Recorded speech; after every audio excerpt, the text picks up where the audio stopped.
What happens when centuries of colonial conditioning meet unbreakable African dignity in the most powerful halls of Washington?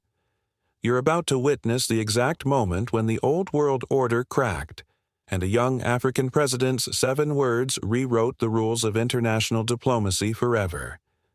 This isn't just another political confrontation.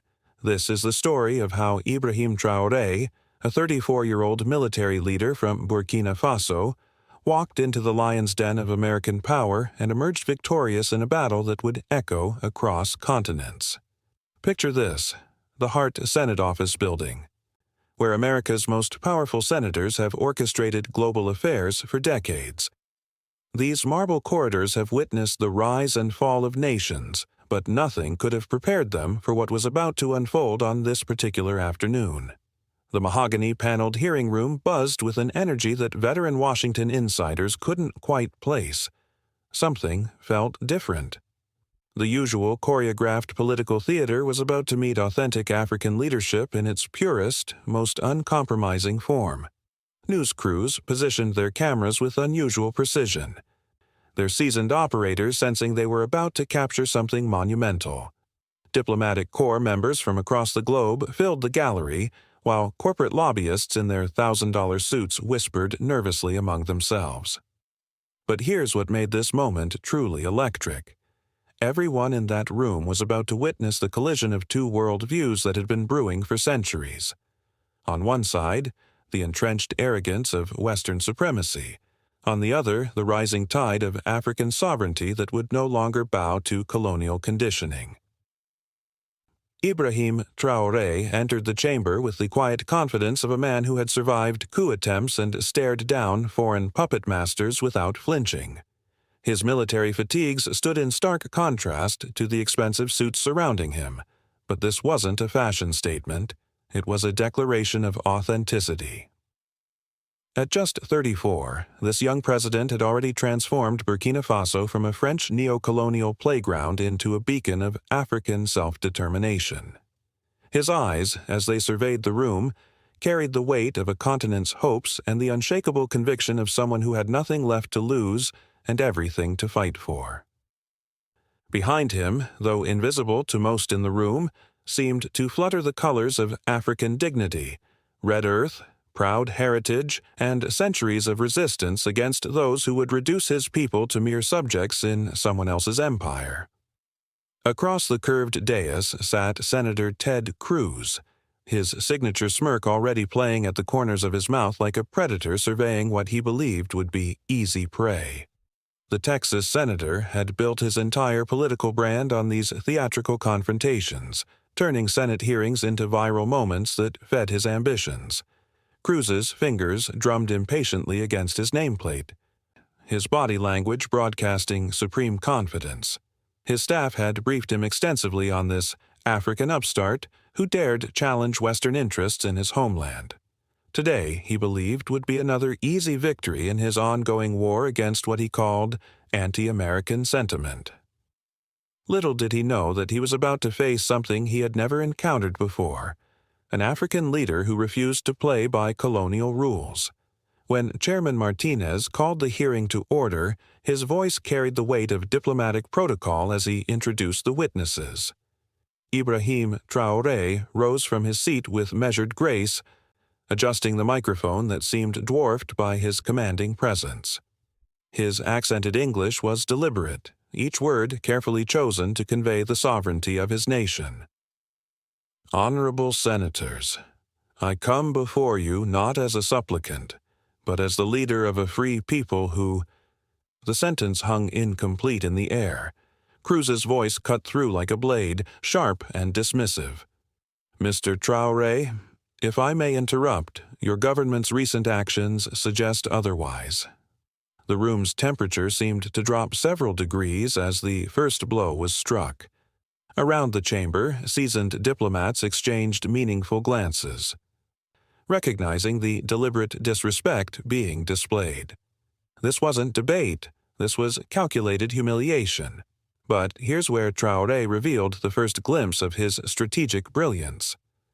Instead of rising to the bait, he paused, his dark eyes settling on Cruz with the patience of a teacher addressing an unruly child. "Senator Cruz."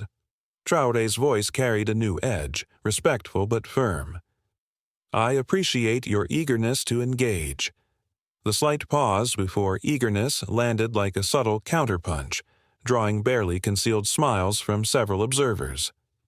The first test had been delivered, and Traoré's response set the tone for everything that would follow. This was not going to be the easy victory Cruz had anticipated. What happened next revealed a pattern that would become impossible to ignore. As Traoré resumed his testimony, speaking of his nation's right to self-determination and the decades of exploitation his people had endured, Cruz's interruptions came like clockwork. "That's quite enough victimization rhetoric, Mr. Traoré. Let's talk about your government's concerning ties to Russia." The words dripped with condescension, each syllable designed to belittle and provoke. Several international observers shifted uncomfortably, recognizing the colonial undertones that were becoming unmistakable. But Traoré's response revealed the steel beneath his diplomatic exterior. Turning to face Cruz directly, his eyes held the steady gaze of a man who had stared down warlords without flinching. "Senator, your concern for my nation's sovereignty is touching," he said, the word touching delivered with surgical precision. The sarcasm was so subtle it could almost be denied, yet it hung in the air like incense in a cathedral. Cruz's face reddened slightly. Realizing he had been outmaneuvered by what he considered a simple African soldier. The other senators watched with growing fascination as the power dynamic began to reveal itself. Around the hearing room, the atmosphere grew electric. Veteran Washington reporters found themselves captivated by Traoré's masterful handling of deliberate disrespect. His calm wasn't submission. It was the controlled power of a leader who had learned to channel anger into strategic advantage. The third interruption came with increased aggression. As Traoré attempted to articulate his vision of economic partnerships that served African interests rather than extractive colonial models, Cruz's voice sliced through the chamber once again. "Mr. Traoré, these partnerships you speak of seem to coincidentally align with anti-Western sentiment." This time, a wave of visible discomfort rippled through the hearing room. The pattern of disrespect had become undeniable, even among Cruz's usual allies. Senator Williams leaned forward with obvious disapproval, while Chairman Martinez cleared his throat meaningfully.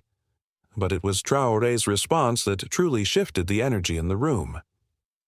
His voice dropped to barely above a whisper, forcing everyone to lean in. "Senator Cruz, I notice you have great difficulty allowing others to complete their thoughts.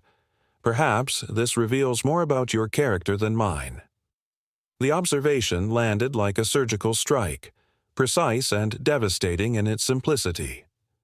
Cruz's mouth opened to respond, then closed, momentarily speechless at being so directly challenged. International observers smiled knowingly. They had seen this kind of quiet authority before. The third interruption had awakened something dangerous in the young African leader, and even Cruz began to sense he was no longer controlling this narrative. By the fourth interruption, Cruz's mask of senatorial dignity was beginning to slip. His political instincts sensed he was losing control, and his attacks became more vicious. "Sovereignty? Mr. Traoré, your so-called sovereignty seems to come at the expense of democratic values and human rights."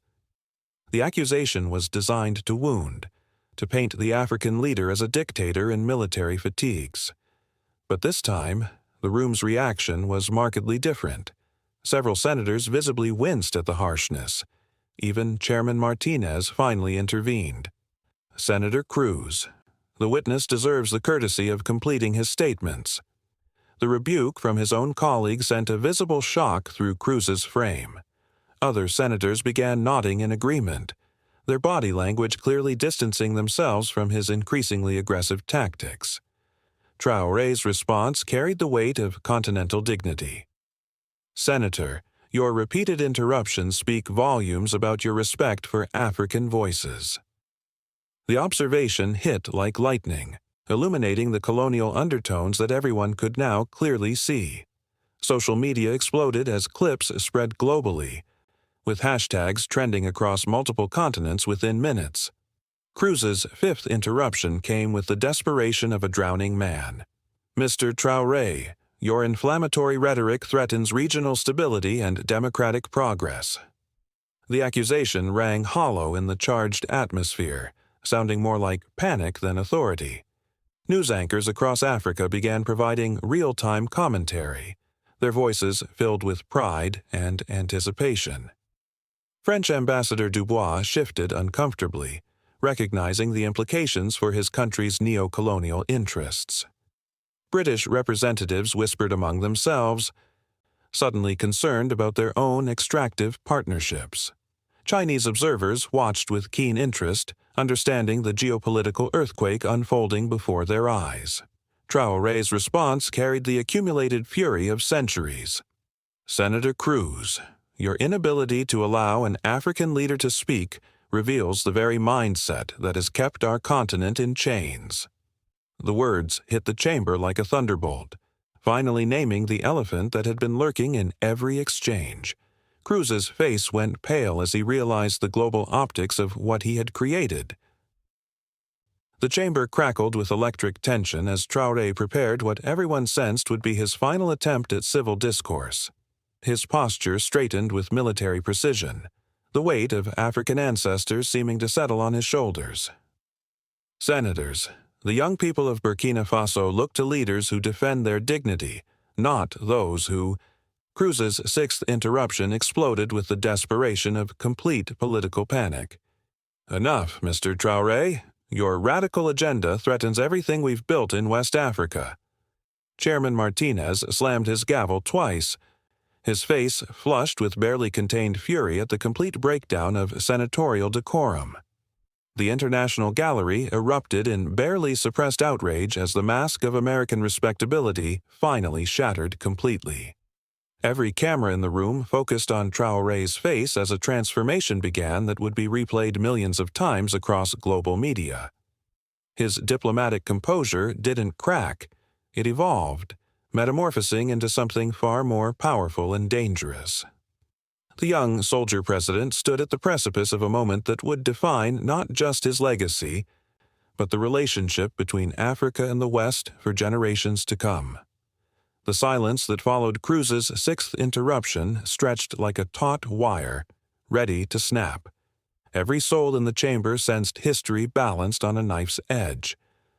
Traoré rose slowly from his chair, his movement carrying the deliberate power of a man who had finally shed all pretense of diplomatic submission. When he spoke, his voice carried the accumulated strength of every African who had ever been silenced by Western arrogance. "Senator Cruz, you have interrupted me 6 times because you cannot bear to hear an African speak as an equal." The words fell like hammer blows, each syllable precisely crafted to demolish decades of neo-colonial conditioning. The chamber held its collective breath as the young president prepared to deliver his killing blow. "But I am not your colonial subject, and Africa is not your plantation." The words hit the chamber like lightning strikes, illuminating truths that had lurked in shadows for generations. Cruz's face went ashen as he realized he had awakened something far beyond his ability to control. "You interrupt me because deep down you know that leaders like me represent the end of your comfortable supremacy."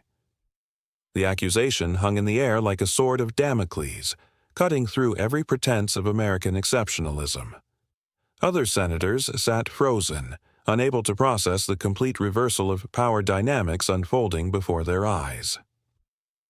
"Your 6 interruptions have revealed more about American foreign policy than any classified document ever could." International observers began applauding spontaneously, their diplomatic composure shattered by the raw truth of the moment. You cannot silence the voice of African sovereignty, no matter how many times you try to interrupt it. Cruz sat speechless, his political career crumbling in real time as global audiences witnessed his complete humiliation. The hearing room sat in stunned silence as Traoré's words continued to reverberate through the marble halls like aftershocks from a political earthquake. Cruz slumped in his chair, his signature smirk replaced by the hollow expression of a man who had just witnessed his own political execution. The global reaction was immediate and seismic.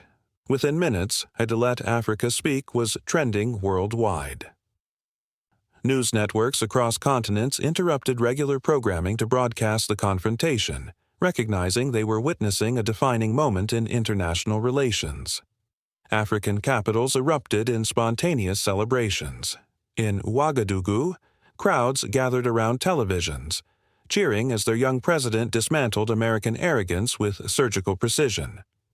Accra's streets filled with jubilant Ghanaians waving flags, while Lagos University students organized impromptu rallies celebrating this moment of continental pride. What happened next proved that sometimes the most powerful weapon against oppression is simply refusing to be silenced.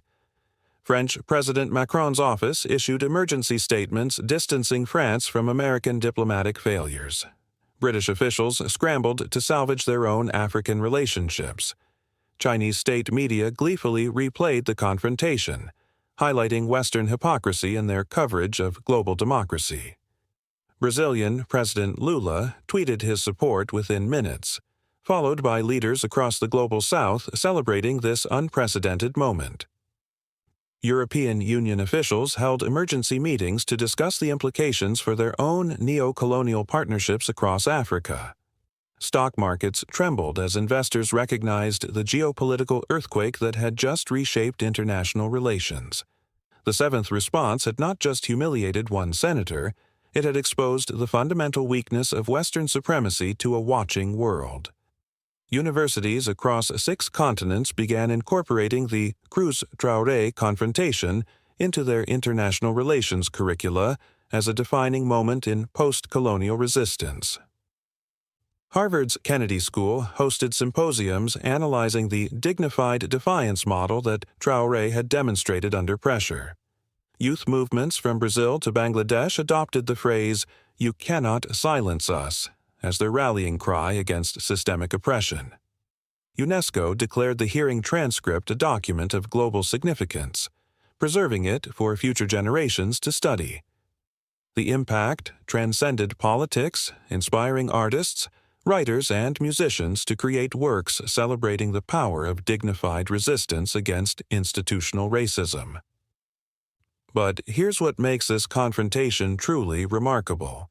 It wasn't just about one African leader standing up to one American senator. It was about the fundamental shift in global power dynamics that has been building for decades. For too long, African leaders had been expected to play by rules written by their former colonizers.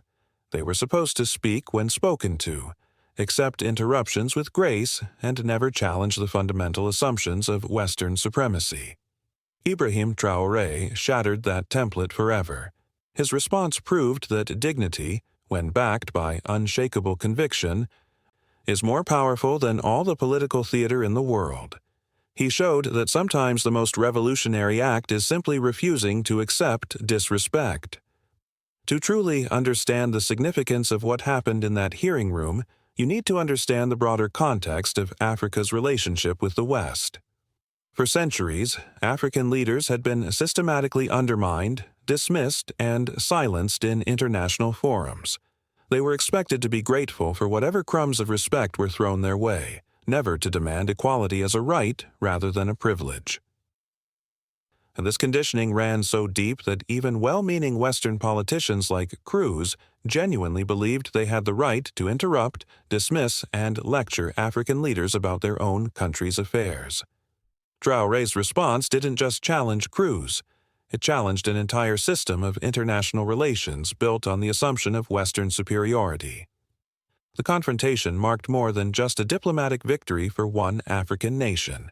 It signaled the emergence of what historians are now calling the dignity doctrine, the idea that respect in international relations is not something to be earned or granted, but something to be demanded and defended.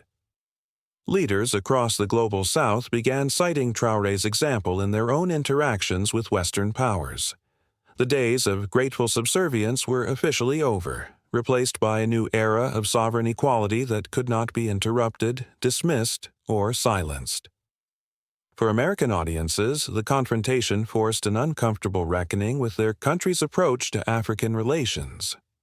The image of a U.S. senator repeatedly interrupting an African head of state while lecturing him about democracy and human rights revealed the deep contradictions in American foreign policy.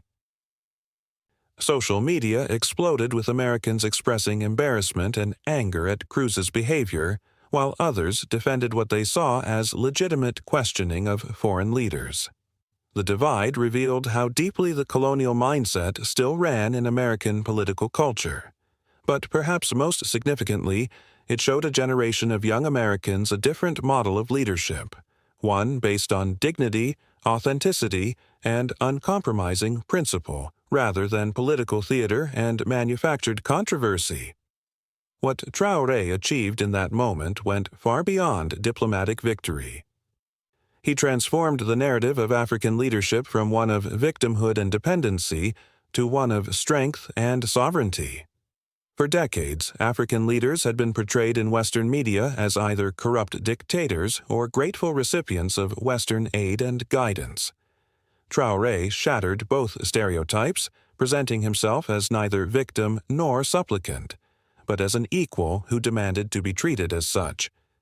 His military fatigues, initially seen by many as inappropriate for a diplomatic setting, became symbols of authenticity and connection to his people. While Western leaders wore $1,000 suits paid for by corporate donors, Traoré wore the uniform of someone who had fought for his country's freedom. One of the most remarkable aspects of Traoré's performance was how prepared he was for exactly this kind of confrontation. Every response was calculated, every pause strategic, every word chosen for maximum impact. This wasn't spontaneous anger, it was disciplined resistance based on years of studying how colonial power structures operate. Traoré understood that Cruz's interruptions weren't personal rudeness but systemic disrespect designed to maintain hierarchical relationships. By naming this pattern explicitly, he didn't just defend himself, he exposed the entire system of neocolonial conditioning that had operated in shadows for decades. What made this confrontation particularly powerful was how quickly it spread across global social media platforms. Within minutes of Traoré's response, the video was being shared, translated, and discussed by millions of people around the world. The immediate global reaction created a feedback loop that amplified the moment's impact far beyond what would have been possible in previous eras. African audiences didn't have to wait for Western media to interpret what had happened. They could see it for themselves and celebrate accordingly. This technological democratization of information meant that Traoré was speaking not just to the senators in that room, but to a global audience hungry for authentic leadership and dignified resistance. The confrontation also had immediate economic implications as international investors began reassessing their assumptions about African leadership and stability. Countries, led by leaders willing to stand up for their dignity, it turned out, were often better long-term partners than those willing to accept any terms offered. Burkina Faso's international profile soared as other nations recognized Traoré as a leader worth taking seriously. Trade delegations from Asia, Latin America, and even Europe began approaching his government with more respectful and equitable partnership proposals. The lesson was clear. Dignity isn't just morally right, it's good business.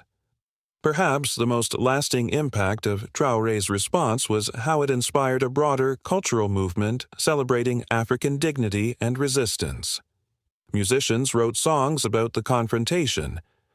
Artists created paintings and sculptures commemorating the moment, and writers penned essays exploring its deeper significance.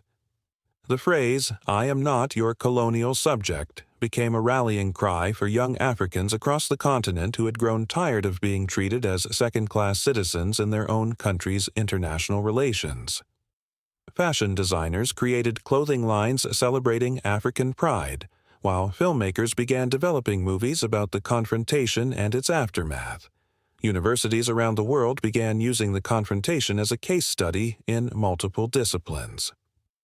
International relations students analyzed the diplomatic implications, while psychology professors examined the power dynamics at play. Business schools used it as an example of how authentic leadership could create value in unexpected ways, while communications programs dissected Traoré's rhetorical strategies.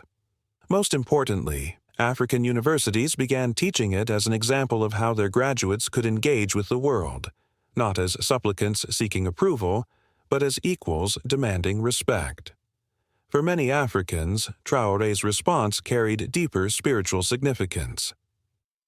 His words seemed to channel the voices of ancestors who had been silenced by colonial violence, giving expression to centuries of suppressed dignity and resistance. Traditional leaders across the continent praised the confrontation as a moment when ancient African values of respect and reciprocity were finally honored on the global stage.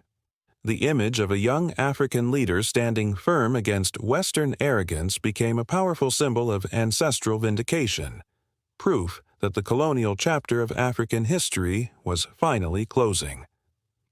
The confrontation established a new template for how leaders from the global South could engage with Western powers. The key wasn't aggression or confrontation for its own sake, but dignified resistance backed by principled conviction.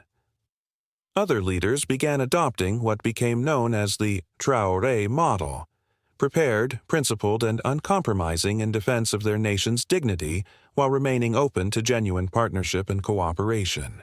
This approach proved remarkably effective at shifting power dynamics in international relations, as Western leaders found themselves forced to abandon condescending approaches in favor of more respectful engagement. At its core, the confrontation between Ted Cruz and Ibrahim Traoré was about something much deeper than politics or diplomacy. It was about the fundamental human right to dignity and the power that comes from refusing to accept anything less. Traoré's seventh response didn't just shut down a room, it opened up new possibilities for how power could be redistributed in international relations. It showed that sometimes the most powerful weapon against systemic oppression is simply standing in your truth and refusing to be moved. His words proved that dignity is not something that can be granted or taken away by others. It's something you claim for yourself and defend with everything you have. Today, diplomatic historians mark the Cruz Traoré confrontation as the moment when the post-colonial era truly began. It was the day when an African leader looked Western power in the eye and said, simply but powerfully, "I am your equal, and I will be treated as such." The 6 interruptions revealed the ugly face of neo-colonial arrogance. The 7th response revealed the unstoppable power of African dignity, and in that moment, everything changed. The young president who walked into that hearing room as a regional leader emerged as a global symbol of dignified resistance. His words continue to inspire leaders and citizens around the world who refuse to accept disrespect as the price of engagement. Because sometimes the most revolutionary act is simply refusing to be silenced. And when that refusal comes from a place of unshakable dignity and authentic conviction, it has the power to change the world. That's exactly what happened when Ibrahim Traoré spoke 7 words that silenced American arrogance forever.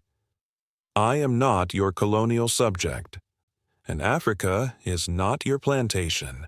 The world listened, the world learned, and the world was never quite the same again.